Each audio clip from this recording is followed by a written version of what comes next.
베트남 호치민 총영사관 인사에 최순실 씨가 개입했다는 현직 영사의 폭로. JTBC를 통해 보도됐죠. 기억하십니까? 당시 파장이 어마어마했고 최순실 게이트가 확실히 존재했다는 걸 입증하는 현직 공무원 최초의 증언이었는데요. 저희가 이분과 인터뷰하면서 향후 불이익을 당하면 다시 인터뷰하자고 했었습니다. 그런데 그 불이익을 당하고 있는 정황이 있어서 오늘 김재천 영사 직접 연결해 보겠습니다. 안녕하세요. 오랜만입니다, 영사님. 예, 오랜만입니다. 반갑습니다, 공장장님. 네, 예. 조만간 귀국하게 되신다는 얘기를, 명퇴를 하신다는 얘기를 저희가 전해 들어서 그 전에 현직에 계실 때 인터뷰를 하고 그리고 명퇴를 하시기 위해서 한국에 오시면 그때는 스튜디오에 직접 모시기로 긴 시간 예정해 두고 예약해 두고 우선 왜 이런 일이 벌어진지 오늘 간략히 한번 짚어보려고 합니다. JTBC 인터뷰 이후에 어떤 일들이 있었나요? 좀 간략하게 정리해 주시면. JTBC 인터뷰 이후에 외교부에서 감사가 왔고요. 네. 사실은 이제 세종학당이라고 저희 청년사관하고 이제 문화관광부 산하의 세종학당 재단하고 함께 최초 운영하는 표준 모델 세종학당이 이제 작년 12월에 오픈을 앞두고 있었는데. 세종학당이라는 사업을 준비하고 있었는데, 예. 예. 네. 그게 이제 전면 백지화 됐고요. 제가 문제를 외교부에 제기해서 외교부에서 이제 감사가 오게 됐는데, 네. 오히려 다른 건 대충 하고 저를 집중 감사를 했죠. 그러니까. 오히려 제가 저 때문에, 예. 제가 이제 전후를 잘 모르시는 분들을 위해서 잠깐 정리하면, 총영사가 바로 최순실 인사라고 했던 그 총영사입니다. 총영사가 의욕적으로 추진했던 세종학당이 외교부 감사로 중단이 됐는데, 그런데 외교부 감사에서는 그 책임을 오히려 김재천 영사님에게 묻더라, 이런 얘기입니까? 그런데 총영사의 결재를 받고 제가 이제 의욕적으로 추진했던 사업을 이제 총영사께서 이제 없던 걸로 했고요. 외교부에서 무관심하게 있었고, 거기에 대해서 제가 외교부에 지도 감독을 해달라고 했는데, 결국은 제가 저 때문에 이 세종학당이 안 되는 걸로 이제 그게 뒤집어 씌우는 결과가 돼서 저를 감사를 했죠. 약간 이상하게 됐는데. 결론적으로는 그게 다 그냥 아무것도 아닌 그 음해였던 걸로 결정이 났죠. 그러니까 총영사가 결재는 했지만 지금 영사님이 굉장히 중요하게 진행하던 사업이 있었는데 세종학당이라는 그 세종학당이 합작 네네. 요 세종학당 사업이 인터뷰 이후에 갑자기 중단이 됐다. 그래서 감사를 요청했는데 거꾸로 영사님 때문에 중단된 것으로 뒤집어 씌우더라. 이런 얘기군요. 예. 감사를 당해야. 제가 말씀하십시오. 세종학당 재단 측에 사실 미안한 마음이 있죠. 저를 믿고, 청원사관을 믿고, 1년 동안 준비했는데, 그것이 이제 안 되게 됐기 때문에 너무 예산적 낭비도 심하고, 상당히 1년 동안 필요하게 된 게 상당히 개인적으로 굉장히 가슴 아프게 생각합니다. 총영사에 대한 관리 감독을 요청해서 지난 12월에 외교부 감사가 들어왔는데 총영사를 감사를 한 게 아니라 영사님을 감사했다. 예, 그런 얘기군요. 예. 그리고 또 여러 가지 자잘한 일들이 많았던 걸로 제가 들었는데 그 중에서 발령 전보가 있더라고요. 지금 거의 그 주요 경력 대부분을 지금 베트남에서 계셨는데 17년간 25년 중에 외교부 25년 중에 베트남 17년 근무면 베트남 그야말로 전문가신데 발령 전보를 내렸다고요? 어떻게 내렸습니까? 저 같은 경우는 이제 그 관련 규정이 있어서요. 장관이 불가피하다고 인정하는 경우에만 이제 전보할 수 있게 돼 있거든요. 네. 제가 베트남 전문가이기 때문에 제가 이제 그 전담직이라고 하는 베트남 붙박이라고 하는 그런 직을 선택을 했는데 승진 포기하고 근데 그것에 무관하게 이제 오래 근무했다라는 대충 그런 이유로 해서 서울로 한국을 발령 나게 됐습니다. 서울로요, 갑자기. 17년간 베트남 전문가인데 갑자기 서울로 와라. 그리고 이런 건 어떻습니까? 이럴 경우에 이제 그 흔히 지난 정권에 쓰던 방식이 네. 개인 사찰을 하거나 또는 뭐 말도 안 되는 모함을 하거나 이런 일들은 박근혜 정부 내내 사실 말을 듣지 않는 그 공무원들에게 있었거든요. 그렇게 밝혀진 경우도 있었는데 예. 본인의 인터뷰 이후에 작년 12월 외교부 감사가 있고 그러면서 이런 식의 움직임은 없었습니까?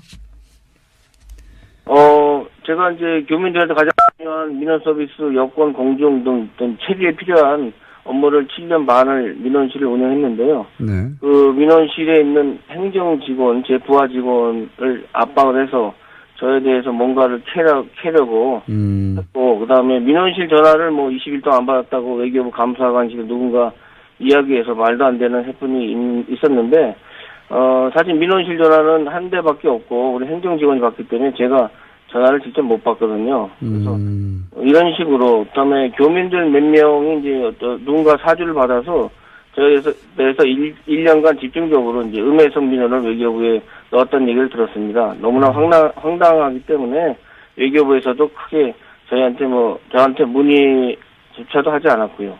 그다음에 제가 지난 10월 달에 운전면허 갱신 때문에 한국에 휴가를 잠깐 다녀왔는데, 이것도 조영사 본인이 결제를 안 했다고 하면서 외교부에 저를 고발해서 제가 본의 아니게 처음으로 외교부에 들어와서 사유서를 쓰게 됐고요. 참 사실 유치합니다. 저는 총무과에 결제를 올렸던 결제를 밟았었거든요. 외교부에도 보고를 했고요. 네. 혹시 외교부에 근무하는 25년 동안 이런 사유서나 이런 문제가 된 적이 있습니까? 저는 한 번도 징계를 받은 적이 없고요. 오히려 모범 공무원상이나 이런 여러 상을 받았고요. 그렇기 때문에 제가 명퇴를 할 수 있었던 거는 제가 징계를 받았다면 명퇴를 신청할 수 없는 조건인데, 사실은 좀 말도 안 되는 황당한 거. 그다음에 일부 언론에 보도됐지만 주례 회의도 JTBC 이후에 월요일마다 하는 회의를 취소를 했고요. 주례 회의. 그다음에 7개월 만에 살짝 티타임 형식으로 이제 부활했는데, 제가 물었죠. 그 회의를 부활한 거냐 아니냐 했더니 그냥 바쁘지 않은 사람만 오라고 하더라고요. 제가 민원실 업무를 하기 때문에 자리를 잘 못 비우거든요. 그런데 그것조차도 아마 외교부에 제가 회의도 참석 안 하고 그런 게을리한다 이런 식으로 보고했을 것으로 추측을 합니다. 사실 1년 동안 총무사 얼굴을 한 번 못 봤고요. 다른 용사들 얼굴 10명 됐는데 얼굴도 제대로 못 보고, 나름 투명 인간으로서 총무사관에서 좀 고립됐습니다. 몸은 제가 편했는데 원래 제 모습이 아니기 때문에 뭔가 좀 일을 만들어내고 아이디어를 짜고 해서 이런 일들을 창의적으로 하는 스타일인데, 마음이 편해야 하는데 그게 아니다 싶은 생각을 사실 1년 동안 했습니다. 총영사 얼굴을 못 본 지가 1년이 됐어요? 예. 회의에 참석하지를 못하니까. 회의가 아니라 이제 회의 자체를 이제 회의를 없애고 티타임 형식으로 만들었는데 거기도 오지 말라고 하니까. 7개월 후에 만들었는데 이제 그것도 이제 비공식이니까 자기들끼리 모여서 이제 회의를 한 거죠. 근데 저는 이제 아예 정원사관에 없는 존재로 이제 된 거죠. 대외 활동 자체가 제가 이제 못하고 업무가 축소돼서 민원실 사무실만 지키는 업무를 했죠. 휴가를 갔다 오겠다고 총무과에 결제를 올렸는데 그 결제를 총영사 본인이 안 했다고 나중에 주장하면서 고발해가지고 사유서도 썼다. 예. 그리고. 예, 외교부에는 제가 총무과에서 보고를 안 해서 제가 보고를 했거든요. 제가 운전면허증이 금년 말에 갱신 안 하면 없어지니까 당연히 해야 되는. 교민 몇 명이 집중적으로 음해하는 민원은 내용이 예를 들면 어떤 겁니까? 다시 한번 말씀해 주시겠습니까? 그러니까 지난 1년간 교민 몇 명이 계속 돌아가면서 음해성 민원을 넣었다고 했는데 그 내용은 어떤 겁니까? 간단하게 예를 들면? 사실은 제가 그 내용은 직접 외교부에서 들은 게 아니고, 네. 중간에 어떤 분이 외교부에 지금 간부를 아시는 분이 있어서 저에 대해서 투서를 많이 들어와 있다, 집중적으로. 근데 그 내용이, 왜냐면 제가 저를 아는 분들은 저에 대해서 이렇게 비판적인 얘기를 많이 안 하시거든요. 그러니까 전혀 관계가 없는 분들이, 어떤 식으로 내용을 했는지는, 왜냐면 너무 그 내용 자체를 저도 알 수가 없고요. 직접 받으신 게 아니고. 아마 알고 있을 것 같은데. 외교부로 직접 받으시니까. 많은 일을 겪으셨네요. 예. 그 전화를 안 받았다고 하는데 원래 전화 한 통밖에 없고 행정직원이 받는 거기 때문에 본인이 원래 전화를 직접 받지 않는데 그걸 안 받았다고 또 고발하고. 네. 그래서 결국은 그런 것들이 쌓여서 명태를 결심하게 된 겁니까? 사실은 제가 이제 외교부에 25년, 베트남에 17년, 호치민만 2번에서 14년 근무했거든요. 근데 제가 좀 재공간 업무라는 게 사실은 공관장, 총영사와 대사를 잘 만나야 되는데 95년에 제가 호치민에 처음 나와서 조금 못된 총영사 만나서 고생을 많이 했습니다. 예를 들어서 최순실과 같은 그 사건 일을 많이 시키고 입에 담지 못할 부끄러운 일도 사실은 시키곤 했는데요. 사실 그때 제가 너무 자신이 싫었고 그래서 그때부터 제가 저항을 결심한 겁니다. 그러니까 승진도 안 되고 또 윗사람 말 안 들으니 힘든 시간이 많았죠. 그런데 이제 외교부에서 저희 정체성을 찾게 한 것이 사실은 노무현 대통령께서 이제 만드신 각 부처 혁신 토론방이었는데 그때 제가 노무현 정부 들어서 혁신안을 자체적으로 많이 냈죠, 실명으로. 근데 이런 것들이 제안돼 반영된 것도 있고, 근데 그것 때문에 찍혔고요. 이제 외교부 직원들, 하위 직원한테는 제가 많은 지지를 받았지만, 간부직에는 문제 인물로 찍혀서 좀 고생을 했습니다. 참, 개인적으로 힘든 시기였죠. JTBC 인터뷰는 사실 그렇다면 그렇게 쌓여있던 문제의식이 한 번에 터진 거군요, 말하자면. 예, JTBC 인터뷰는 사실 필연적 운명이라고 생각합니다. 그냥 지나칠 수 있었지만 제가 평소에 문제의식을 갖고 비판하고 행동해왔던 일이었기 때문에 그냥 따지지 않고 할 수 있었죠. 사실 외교부에서 사직은 오랫동안 생각했던 거고요. 좀 더 다니면서 제가 가장으로서 책임을 가지고 공무원 생활을 했으면 좋겠지만 평범하지 않은 공무원 생활을 한 저이기 때문에 지난 시간들이 참 힘든 시기였고요. 사실은 좀 쉬고 싶은 생각도 들었습니다. 제가 언제까지 외교부에서 홀로 투쟁만 하고 살 수 없기 때문에 인생을 크게 멀리 볼 때 외교부에서 제가 오래 남는 것도 도움이 안 된다고 생각하게 됐고요. 제 아내도 동의하고 적극적으로 지지해주고 있습니다. 알겠습니다. 어떤 일을 겪으시는지는 저희가 대충 알겠고요. 고생 많이 하셨고요. 네. 그러니까 외교부도 장관이 바뀌고 일부 간부들이 바뀌어가는 중이긴 하지만 아직 오래 쌓인 어떤 구조가 문제가 크군요. 예, 그 이야기는 저희가 귀국을 2월 달쯤에 하신다고 하니까 그리고 명퇴 계획도 있다고 하시니까 그 게스트 직접 모셔서 좀 자세히 들어보겠습니다. 지금 겪고 있는 일에 대해서는 저희가 충분히 이야기를 들었습니다. 오늘 말씀 감사합니다. 공장장님 제가 네. 잠깐만 한마디 해도 될까요? 한마디요? 예, 짧게. 여보세요? 예, 말씀하십시오. 예, 모든 것이 하루아침에 바뀌는 건 없다고 생각합니다. 정권이 바뀐다고 해서 모든 것이 바뀌는 것도 아니고 특히 공무원 사회는 외부 지속적인 자극이 있어야 변화하는 조직입니다. 자체 변화를 현실적으로 무리가 있고 그래서 국민들이 공무원 사회를 잘 감시하고 동시에 격려를 아끼지 않으면 그런 관심이 필요하지 않나 이렇게 생각합니다. 감시와 격려를 동시에 필요로 한다. 알겠습니다. 오늘 말씀 감사합니다. 예, 감사합니다. 지금까지 김재천 영사였습니다. 이런 얘기입니까? 그런데 총영사의 결재를 받고 제가 이제 의욕적으로 추진했던 사업을 이제 총영사께서 이제 없던 걸로 했고요. 외교부에서 무관심하게 있었고 거기에 대해서 제가 외교부에 지도 감독을 해달라고 했는데 결국은 제가 저 때문에 이 재정확당이 안 되는 걸로 이제 그게 뒤집어 씌우는 결과가 돼서 저를 감사를 했죠.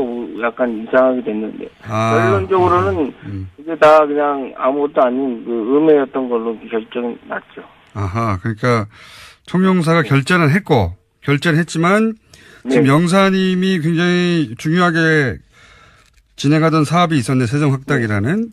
그 세종학당이. 합작, 예. 네네. 요 세종학당 사업이 인터뷰 이후에 갑자기 중단이 됐다. 그래서 감사를 요청했는데 거꾸로 영사님 때문에 중단된 것으로 뒤집어 씌우더라. 이런 얘기군요. 예. 예, 감사를 당해야. 제가 말씀하십시오. 세종학당 재단 측에 사실 미안한 마음이죠. 저를 믿고, 총원사관을 믿고, 1년 동안 준비했는데, 그것이 이제 안 되게 됐기 때문에 너무 예산적 낭비도 심하고, 상당히 1년 동안 필요하게 된 게 상당히 개인적으로 굉장히 가슴 아프게 생각합니다. 총영사에 대한 관리 감독을 요청해서 지난 12월에 외교부 감사가 들어왔는데 총영사를 감사를 한 게 아니라 영사님을 감사했다. 예, 그런 얘기군요. 예. 그리고 또 여러 가지 자잘한 일들이 많았던 걸로 제가 들었는데 그 중에서 발령 전보가 있더라고요. 네.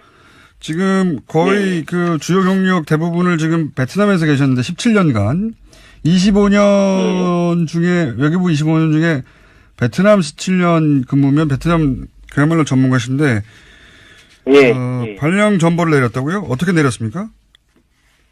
저 같은 경우는 이제 그 관련 규정이 있어서요. 장관이 불가피하다고 인정하는 경우에만 이제 전보할 수 있게 돼 있거든요. 네. 제가 베트남 전문가이기 때문에 예. 제가 이제 그 전담직이라고 하는 베트남 붙박이라고 하는 그런 직을 선택을 했는데 승진 포기하고 예. 근데 그것에 무관하게 이제 뭐 오래 근무했다라는 대충 그런 이유로 해서 서울로 한국을 발령 나게 됐습니다. 서울로요. 갑자기 17년간 베트남 전문가인데 갑자기 서울로 와라. 그리고 이런 건 어떻습니까? 이럴 경우에 이제 그 흔히 지난 정권에 쓰던 방식이 네. 개인 사찰을 하거나 또는 뭐 말도 안 되는 모함을 하거나 이런 일들은 박근혜 정부 내내 사실 말 듣지 않는 그 공무원들에게 있었거든요. 그렇게 밝혀진 경우도 있었는데 예. 본인의 인터뷰 이후에 작년 12월 외교부 감사가 있고 그러면서 이런 식의 움직임은 없었습니까? 제가 이제 교민들한테 가장 중요한 민원 서비스, 여권 공정 등 어떤 체계에 필요한 업무를 7년 반을 민원실을 운영했는데요. 네. 그 민원실에 있는 행정 직원, 제 부하 직원을 압박을 해서 저에 대해서 뭔가를 캐려고 했고, 그 다음에 민원실 전화를 뭐 20일 동안 안 받았다고 외교부 감사관실에 누군가 이야기해서 말도 안 되는 해프닝이 있었는데, 사실 민원실 전화는 한 대밖에 없고, 우리 행정 직원이 받기 때문에 제가 전화를 직접 못 받거든요. 그래서 이런 식으로, 그다음에 교민들 몇 명이 이제 누군가 사주를 받아서 저에 대해서 1년간 집중적으로 이제 음해성 민원을 외교부에 넣었다는 얘기를 들었습니다. 너무나 황당하기 때문에 외교부에서도 크게 저한테 문의조차도 하지 않았고요. 그다음에 제가 지난 10월달에 운전면허 갱신 때문에 한국에 휴가를 잠깐 다녀왔는데. 이것도 조영사 본인이 결제를 안 했다고 하면서 외교부에 저를 고발해서 제가 본의 아니게 처음으로 외교부에 들어와서 사의서를 쓰게 됐고요. 참 사실 유치합니다. 저는 총무과에 결제를 올렸던 결제를 밟았었거든요. 외교부에도 보고를 했고요. 베트남 호치민 총영사관 인사에 최순실 씨가 개입했다는 현직 영사의 폭로. JTBC를 통해 보도됐죠. 기억하십니까? 당시 파장이 어마어마했고 최순실 게이트가 확실히 존재했다는 걸 입증하는 현직 공무원 최초의 증언이었는데요. 저희가 이분과 인터뷰하면서 향후 불이익을 당하면 다시 인터뷰하자고 했었습니다. 그런데 그 불이익을 당하고 있는 정황이 있어서 오늘 김재천 영사 직접 연결해 보겠습니다. 안녕하세요. 오랜만입니다, 영사님. 예, 오랜만입니다. 반갑습니다, 공장장님. 네, 예. 조만간 귀국하게 되신다는 얘기를, 명퇴를 하신다는 얘기를 저희가 전해 들어서 그 전에 현직에 계실 때 인터뷰를 하고 그리고 명퇴를 하시기 위해서 한국에 오시면 그때는 스튜디오에 직접 모시기로 긴 시간 예정해 두고 예약해 두고 우선 왜 이런 일이 벌어진지 오늘 간략히 한번 짚어보려고 합니다. JTBC 인터뷰 이후에 어떤 일들이 있었나요? 좀 간략하게 정리해 주시면. JTBC 인터뷰 이후에 외교부에서 감사가 왔고요. 네. 사실은 이제 세종학당이라고 저희 청년사관하고 이제 문화관광부 산하의 세종학당 재단하고 함께 최초 운영하는 표준 모델 세종학당이 이제 작년 12월에 오픈을 앞두고 있었는데. 세종학당이라는 사업을 준비하고 있었는데, 예.